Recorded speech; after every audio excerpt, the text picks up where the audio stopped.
Tonight, we begin a month-long series on what many Chattanoogans say will be an extremely important addition to our city skyline, the Tennessee Aquarium. Now, during the next few weeks, we're going to focus on the impact the aquarium will have on the Tennessee Valley. We'll also take you to other aquariums around the country and see what they've meant to their communities. But what better place to start our look inside the Tennessee Aquarium than in the beginning? Stephen Roof has been covering the story for about 6 years and joins us from the aquarium worksite. Stephen, you're standing in front of a building that a lot of folks said would never, ever be put up. Well, Ted, there were doubters that Chattanooga would ever get this far. But just one look at this mass of concrete, glass, and steel, it's obvious the aquarium is a reality. Now, city planners like to point out that this is just the beginning, the start of what they call a renaissance on the river that will mean an infusion of new businesses, offices, and other shops down here on the riverfront. But what we'd like to show you tonight is how this idea for an aquarium all got started. The people, the citizens groups, and the dream to bring the city back to the river.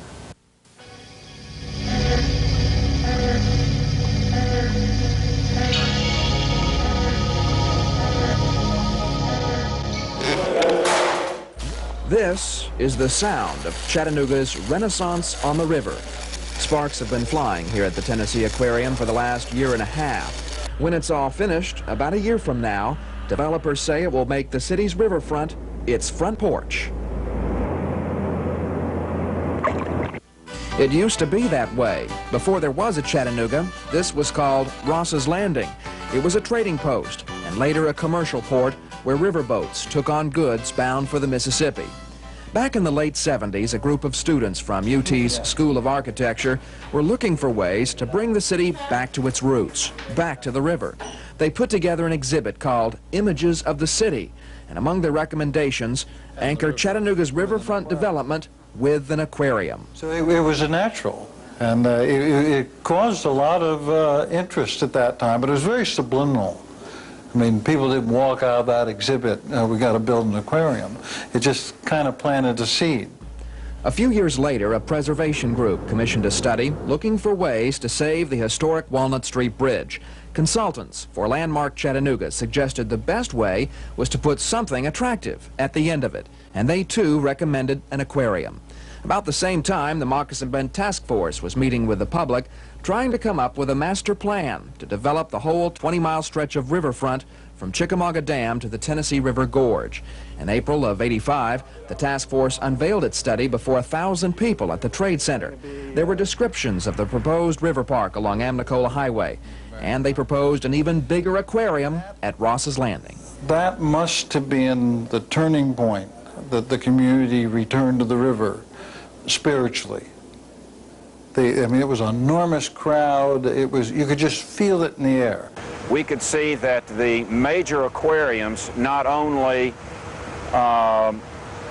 broke even, but also made money in most cases. So it looked like a good thing for us to recommend as part of what would happen at Ross's Landing. A year earlier, community leaders, with the endorsement of city and county governments, had formed Chattanooga Venture.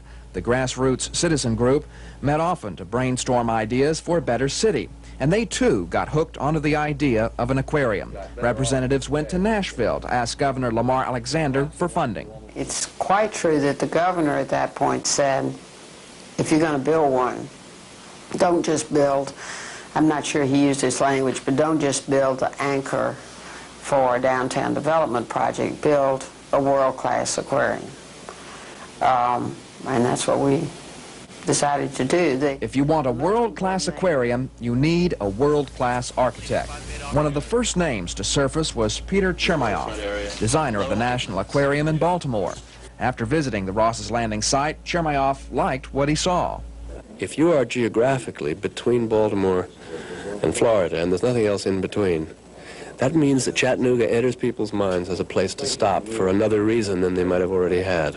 A few months later, Chermayoff was hired. And later that year, Chattanoogans got a chance to see some of his work firsthand when a delegation visited the National Aquarium.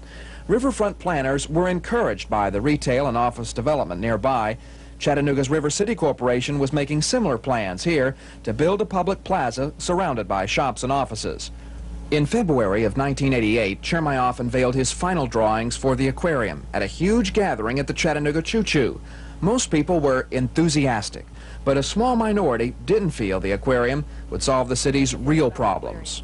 I feel it's an unwarranted expense. I feel that the city of Chattanooga has its priorities a little mixed up. When I go down to Alton Park and I go down to City High School and Howard and I see people getting beat up and I see people on the street without jobs, you know, I say this is not anything that's going to fix these problems. By now, no amount of public criticism could stop the aquarium, which already had attracted millions of dollars in corporate and private contributions.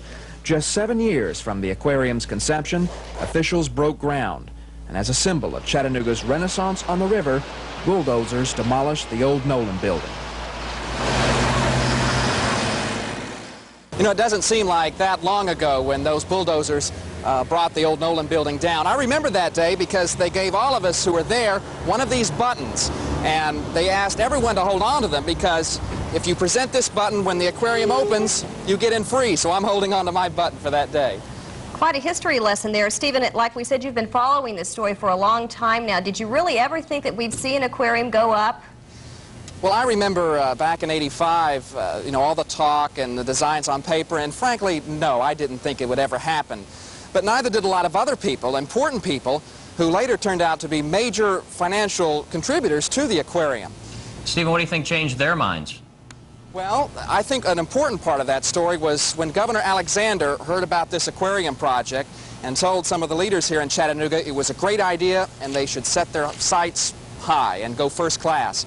And that's part of our story tomorrow when we'll be talking about paying for this whole renaissance. All righty, Stephen Roof reporting live from the aquarium. Good Thank job. you. What a history lesson. I know Learn more something. about it than I did. Tell you before. what.